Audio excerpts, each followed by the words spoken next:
مقبول عام news channel new news کے programme پکار، جس کو 7 دسمبر کی رات کو آن ایئر کیا گیا، اس پروگرام کی میزبان انیلا زکا نے کھاریاں میں نوجوان کے قتل کے جرم میں گرفتار نوجوان اور خواجہ سرا کو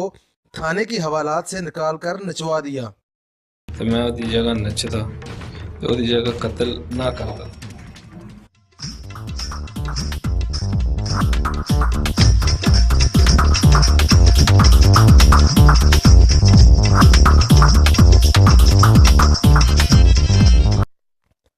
جہاں یہ سین پوری دنیا نے دیکھا، وہیں اہلیان کھاریاں میں غم و غصے کی لہر دوڑ گئی، جس کی ایک جھلک دیکھنے کے بعد سابق ممبر پنجاب اسمبلی چودھری عامر عثمان کا پاسبان و کھاریاں ویلفیئر ٹرسٹ کے زیر اہتمام تقریب اعترافی خدمات کے شرکاء سے خطاب تھا۔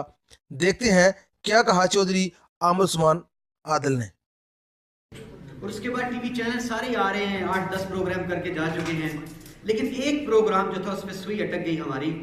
کہ وہ جو محترمہ ایک نیو ٹی وی کی اینکر تھی پکار پروگرام کی، انہوں نے جس انداز میں پروگرام کیا ہے، جس انداز میں سوالات کیے، وہ تو چلے قابل اعتراض تھے، لیکن حیرت کی بات ہے کہ وہ ویڈیو کلپس اگر آپ لوگوں نے دیکھے ہوں کہ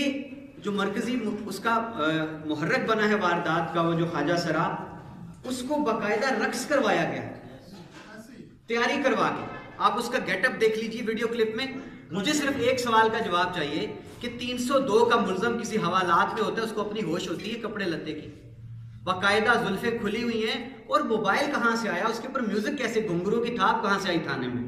اس کے اوپر اس کو رقص کرایا گیا، اور سوال پہلے سے دیے گئے تھے کہ جی تم اپنا غم غلط کر کے دکھاؤ جی۔ اور وہ جو ولید ہے، ہتھکڑی لگے ہاتھوں سے، اس کو کہا گیا کہ اگر تم خواجہ سرا ہوتے اس کی جگہ تو تم کیا کرتے۔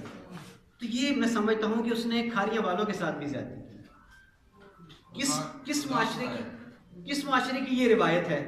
کہ قاتل سے جو ہے وہ رقص کروایا جاتا ہے؟ اور میں سمجھتا ہوں کہ معاشرے کے یہاں سبھی لیڈنگ طبقات یہاں پہ بیٹھے ہیں، تو میری استدعا یہ ہے کہ ہمیں اس کے خلاف آواز بلند کرنا ہے۔ جہاں تک ہماری آواز پہنچتی ہے، خانوں کے اندر اگر یہ روایت چل پڑی کہ اپنی مرضی سے آئے، ڈرامے کے لیے سیٹ لگایا، شوٹنگ کروائی، تو میں ذاتی طور پر تمام حاضرین، بالخصوص ہمارے صحافی بھائی، بشارت صاحب آپ بار کی نمائندگی کر رہے ہیں، ملک صاحب آپ تاجران کی طرف سے، تو اس بات کو آپ اپنی اپنی میٹنگ میں ڈسکس کریں، کم از کم ایک مذمتی قرارداد اور ایک پریس کانفرنس ضرور کریں، تاکہ یہ میسج جائے کہ آپ لوگوں نے جو کچھ کیا ہے یہاں پہ وہ غلط کیا ہے۔